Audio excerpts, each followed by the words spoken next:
Welcome to Let's Chat with Derick. I am your host, Derick Phage, and pleased to introduce my guest today who will inspire you in the culinary arts. Her name is Donna Henhoeffer. Donna, welcome to the show. So good to have you.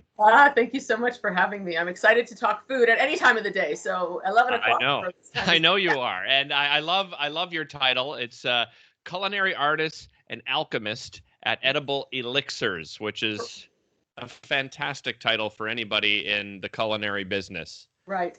Well, the name came about. I mean, I've been a chef and in the event world for my entire life. I mean, entire life, whatever, but 35 years.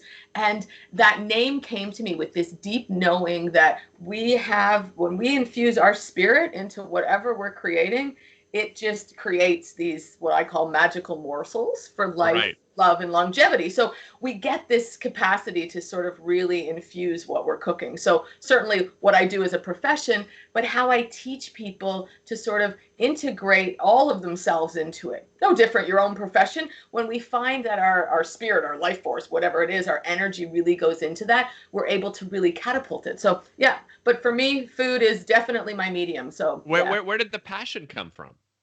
You know, I grew up farming, right? So always was in that. And then I got into tourism, and I mean, I studied tourism and hotels and resorts and all of that. And it actually led me into the cooking side of it. With events, you got into all the food anyway. And then I got into chefing and just became into it. But what happened was over the years, I've been in Toronto for years, and it was so much feeding people just the food. You're just pumping out the food, which is great. But it just became too much. And my own life was, becoming stressed and whatever else, because certainly we in the business of food, there's so much. We're always trying to keep up and so I really transitioned out of it when I moved into Ottawa and got more into the hors d'oeuvre side of it, really into the color, the flavor, the texture. So I started more like the artistic side rather than just, I guess you had this feeling I'm simply refueling people. They're coming in to refuel. They're not really passionate about what I'm putting on their plate. They're not using all of their senses. Is that part of it? Absolutely. And I'm all about when you use all of those senses. So we talk in the food business all about using all of your five senses, but I go deeper, which is bring it all out. Your authentic self. What's the intention behind the eating? What are you doing, right? So, I use that totally as the way that I operate. And, but now with events and not doing hors d'oeuvres for people, that sort of has changed. Right? Yeah, so you've had to pivot. So let's talk about that. First of all, before I get to it professionally, just personally, how have you been dealing with the pandemic? Personally, good. I mean, I do live alone, so I'm healthy. I do my own routines all the time, which I think is important for people, and I always had integrated that in. So lucky for me that I've been able to establish a really health and well-being aspect in my life. Have taught my own mother how to do it a little bit more, just because she lives alone as well. I've got a family, I have a support system. So I'm fortunate in that way. So yeah, personally, I'm doing well, right? I still go my nature walks because that is such a big part regardless. And I think, and again, when you're in food and I'm out in the garden and that's just a piece of it, right? So I look at food and nature, it's all the same thing, right? Like it's embodiment, and I definitely embody anything that has to do with Mother Nature. I'm like, she's the queen. Good for you. I agree 100%. That's my happy place. I was telling you, going up to the cottage, now that the borders, back open and having just even knowing I can go whenever I want now. It's only an hour drive, and it just fills me with such joy. My whole family and I are so grateful we have that little piece of heaven, that we can get to and just turn everything off. It's a great experience. Yeah. Let's talk about professionally. Obviously, you being in the culinary arts business, you've been impacted. So tell me about the impact. Sure. So, impact is, what do you do? People aren't having parties. We're not allowed, and we can't, and it's evident. And much of mine was in private events, corporate, private. So that's all it's fizzled, right? We're in a space of, for me, it's not happening that way. So what I've done is I've been able to sort of transition to help people through Edible Elixirs to say, hey, I can teach you how to eat. Like, I take it from that perspective. But where I really wanted to say, what are some of those passions that when it comes to food in the depths of it, what can I do, right? So I'm creating, and I'm in the midst of this multicultural food project, which is called Ancestir, right? So I want to stir things up to really look at Ottawa's multicultural food system, right? And I have a capacity, having been in events, and I'm a community connector anyway, but, you know, it really was to say, take out what I can't do with COVID and what can I do, right? So, you know, I think everybody has to transition for whatever that's going to mean. And it's always been important to me. I mean, I've been back in the kitchen for so long. So now it's like, okay, come out. I've been out shopping and eating, but how do we in the business help to express the others that are in the business and support them? Because anybody that would have infrastructure, very different than somebody that myself that would just, you know, lease kitchen space and not own, and all these different aspects. So yeah, so I'm taking the whole other cycle, and I'm like, you know what? How can I support in a different way? And so I'm getting the idea here, Donna, that you're teaching, but you're also reaching out to, you know, as you said, your connections in the culinary community here in Ottawa. So how do you connect the teaching and reaching out to those partners? Right. So when I look at the food system, so I want to call it multicultural food system. We're a multicultural city, but the food system for me doesn't just include the restaurants, that type of thing. This goes from the home cooks. We're at home cooking, but you know, I honor the grandmother. I always have. She's got these great recipes. I love ethnic food. We are multicultural. So how do we bring grandma into this scene? So basically how I've established is this show is me Zooming just like we are now, but grandma's going to teach me an authentic recipe that, you know, she would be so used to, except because of the way that I teach and the way that I've been taught to cook is without a recipe, right? So grandmas basically, and most grandmothers don't have recipes, ironically. Like when you truly get culturally, they're when you ask them, right, for the recipe, they're like, I don't have it. It's up here. I don't even use measuring cups, right? I just throw it together. And that is how I was taught. That was how my mentor taught me. And that's how I do so much of that, brings out that creative, right? So I say culinary creative, that brings that part out. So it's to honor that. So basically we're going to banter in the kitchen and I'm going to find out what other secrets she's got going on, but truly tap into her essence, right? Because there's such an essence that we forget, right? And there's this joy in the kitchen. So it's to tap into that and then bring the other people in the community to as part of the tasting panel. So Grandma and I'll cook a recipe. We'll find out if I'm any good at it, right? Without her recipe, right? Tap into that, and then we're gonna deliver it to. So deliver it to being the tasting panel. So someone that represents that ethnicity that is a local chef. So to give their restaurant some leg up, and they're the knowledge in the community as well, right? And they've got a business that needs to continue. But that's how a lot of them started, right? So they're helping to honor, right? You start with these recipes, but that's how we create it. So that's how that authenticity part comes about, right? You're taking something, but it continues to change, right? So then we're bringing in someone that would be a cultural worker. So that's sort of anybody that would work with, and in the space that we're in, you know, festivals have changed. Everything's changed. Somebody that talks about food and music and dance. Culturally, there's so many ethnicities that music is such a huge part of it. Absolutely. It wasn't in mine growing up, but the way that I tap in is if I'm creating something Mexican, that music's going. Right? Because I love jazz. I love that. Jazz all the time. I'm like, what am I cooking? If something Lebanese is going on, I've got that music in there. Like I tap right into that. And it's that I teach people to say, how do you embody your own senses and have fun with it? Right? So we'll bring somebody like that on side there'll actually be an aspect where they'll actually talk with the grandmother and I and really get into what's the culture behind that? What's the tradition behind the food, right? And marry those. Then we've got the ethnic grocery stores. So again, we all have our regular grocery stores that we go to, but it's the local ethnic that are the hubs of these communities, that if you're not someone that goes out and searches for it, you can't find it, or you don't even know what you're looking for. And funny enough, Algonquin College, I'm working with a couple of students, and they're working on mapping out the ethnic grocery stores. For me, somebody who's always been, I get right in there. I want to know, right?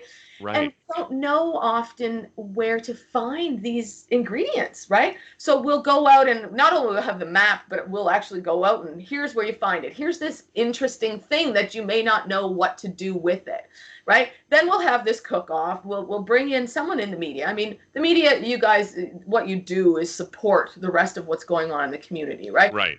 Outlet to share that. So we need you as a part of it. And you know, we'll also bring in someone that's a relative or even someone from the community that wants to sit on the tasting panel. You want to know what it is to eat Indian food because you've never tried it? Here, let's try it. I love this idea. So are these panelists going to sort of judge the food in a way? I mean, I'm not worried. Yeah. No. I mean, I say that very much in a playful, to say, this is how grandma would do it, but how do I do it? Just tapping in and giving them that space, which is, it's great that I've had a career doing this, but I'm no different than you at home or grandma at home. We're cooking all the time. Right. But the intent being, how do you now taste that and try it at home? Where do you find these ingredients? You know, chef and I will actually, so, you know, my partner chef, I'll say, we're going to actually talk to people. How do you then even use these leftovers, right? How do you talk food waste? How do you talk leftovers? Grandma makes these things because she's got 12 or 20 people coming over, right? Right. We want to make this dish, but what the heck do we do with it? No, and what I agree with you about, Donna, is my wife and I, we love to cook as well. But, you know, let's say you make an Asian dish, for instance, right? So you go to this, you know, small store, right, into Chinatown or something, which is, by the way, it's just such an adventure to do something like that and just go and visit. But you have no idea what it is, and you walk in and you finally find it, but you've used it for one recipe and you've got like a half a gallon of it left. What do I do with it, right? Absolutely. So chef and I are going to talk that through. We'll kind of go live a little bit, let people, you know, what do I do with it? But in that, asking also the community, just because that particular Asian recipe that you use doesn't mean that somebody that's in the Spanish or Latino community doesn't use the same ingredient, just for something very different, right? Yeah. So it's really to build the whole food system in a different way, because we're so recipe heavy, first of all. So we're on these Pinterest boards and looking around, but I'm one of these people that I truly love community, and I've got no problem knocking on a neighbor's door and saying, hey, can I borrow some sugar? Right? Like, I'm that person, always have been. But I think what COVID has done is we understand that connection needs to happen. Let's do it with our neighbors. The chances are someone Asian lives down the block or in your building, whatever that is, right? How do we start to connect and say, teach me, what do I do with this thing, right? Right. So it's to really start to embody and bring that whole cultural aspect together. And, you know, you talk about being in Chinatown and it's a gem. It's its own travel. We as people you know, live in these communities, whatever city, we're so fortunate, right?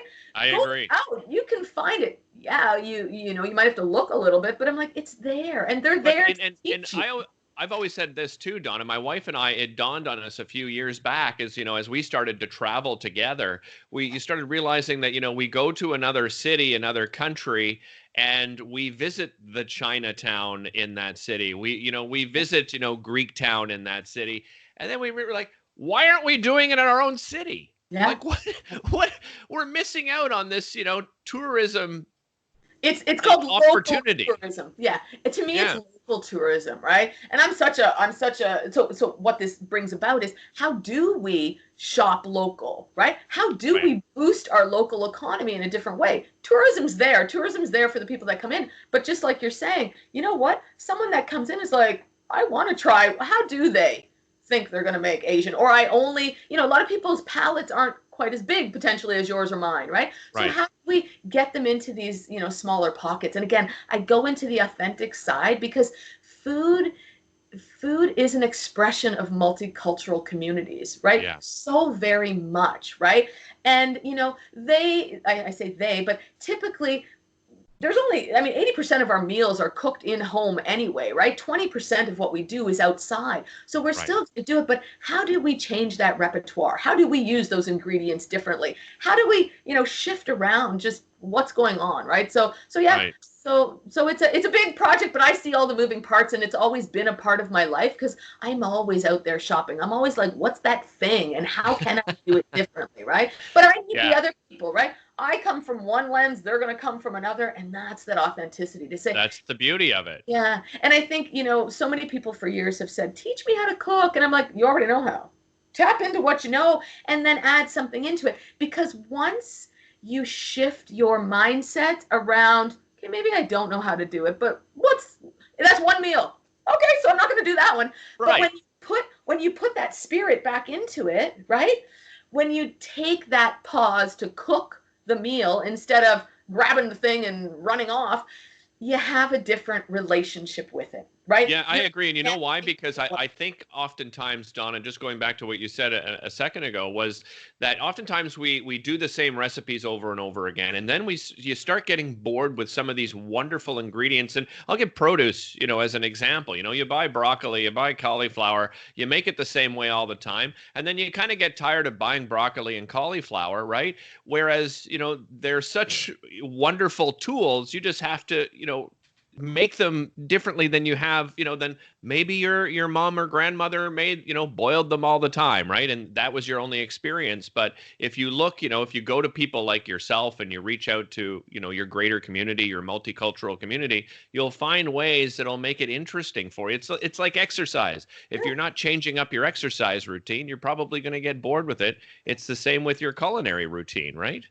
What happens is it opens up our curiosity. So then we want more, right? Then your taste buds and your palate and everything else, but more in the space of, I don't need to eat more. Like everybody's like, oh my God, you're going to eat more. No, you're just, then you get that full expression. Because then when you bring that music into it and you then sit into the space of it's a meal and I've connected into that whole thing, it's just a whole different joy. Like it's a total, I mean, I'm a food lover in any regard. So it's that passion that it's like, God, I just want people to like, doesn't matter. Take an apple and look at it differently and talk to it because it's that comes out. So I'm just doing it with Grandma because the thing is, Grandma's got she's already putting the love in it, right? So really her secret ingredient is she's got love. She knows the family's coming together, right? It's that connection, but it's like, you know what? She's got a spark in her, right?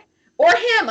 It's not grandmothers only, grandfathers, police, because, and this is part of the ask, it's like, let anybody know they can apply. I mean, we've got it up on Ancestir.ca and get in there. And if you've got a great family recipe and an ethnic, whatever, it doesn't matter.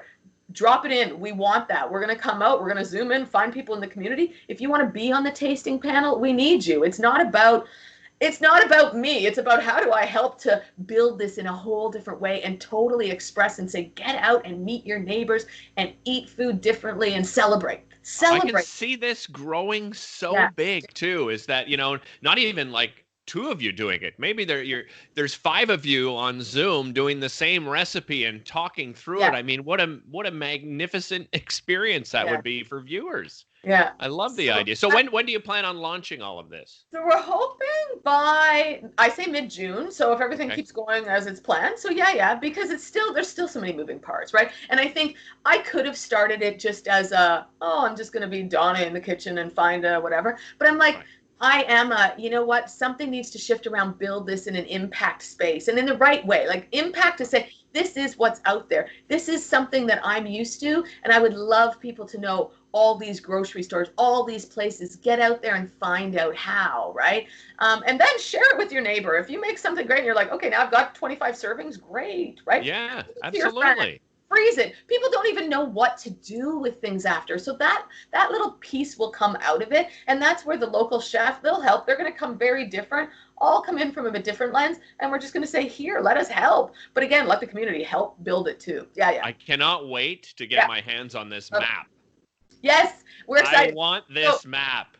So it's very funny because without the city, but the city has a map but it's not the map we're looking for, right? Okay. It's just we need all the little parts, the moving parts. So we're creating, the city's involved, but it's not the map that we're looking for. We want that really, truly ethnic. So if there's anybody out there, send us the local grocery store that you would go to, and if it's not on the map, we need that, right? We want to populate this map so that people have this, so you know where it is. And one of the things is when I do go out shopping, so again, I'm not going to have grandma's recipe, she's going to tell me the ingredients. So as a for instance, go get jackfruit. Well, I know what it is, somebody else maybe has no clue, right? So I will highlight an ethnic grocery store, but we'll also highlight where did grandma, or grandpa, whoever, grandparent, if they're on the other side of the city, so there's 2 right there. Where do you go? So it's not like we're asking you, go across the city and you can't find it because you got to go from Orleans over to Canada. No, we're mapping it out. It's out there. We're lucky. Ottawa's bigger than we think, right? Yeah. We're so small town. And I mean, I lived in Toronto for years, but Ottawa has what we need. It really does. Yes, it will keep growing, but it's out there, right? If you just got to find it. Right. No, I couldn't agree more. And it's great because it's a large enough city that you're right. You can find everything, but it still has that small town feel. I mean, it really does. That's one of the beauties of this city. So remind everybody again, Donna, where can they find all about this new project and how they can get involved? Perfect. So if they go to Ancestir.ca, so ANCESTIR, so stirring it up, we're stirring things up, right? I get it. Okay. Ancestir.ca. So everything's there. You can go to my Edible Elixirs, which is on Facebook. We haven't got all the other moving parts going, social media. So anybody that wants to help, people, partners in the community, if you're somebody that impacts the food community in any way, the multicultural, we need you to help to spread the word and all of that as well. So yeah. Well, I'm excited. I'm going to help spread the word as well. This has been a great conversation. I want to be part of this tasting panel. So I offer that up to you. So no problem. So it's funny, I'll end it with this. The first 6 ethnicities that we've started to sort of really pull together is we've got Indian, Vietnamese, Portuguese, Lebanese, and Ukrainian, and Ethiopian. So we took a broad stroke, and then we're like, okay, we need the rest, just keep it coming in. We know how many are out there. So as much as I say we're sort of starting, it's like, and like, there's 100 plus 150 different ethnicities probably in Ottawa. We're still figuring out those details, but it will keep going. So anyway, thank you so much for this. Thank you, Donna. Again, Ancestir, STIR.ca to find out more information and, of course, to get involved. Thanks so much for joining me today. I really appreciate it. I appreciate it, too. Thank you so much. Take care. Be well. Be well as well. Take care.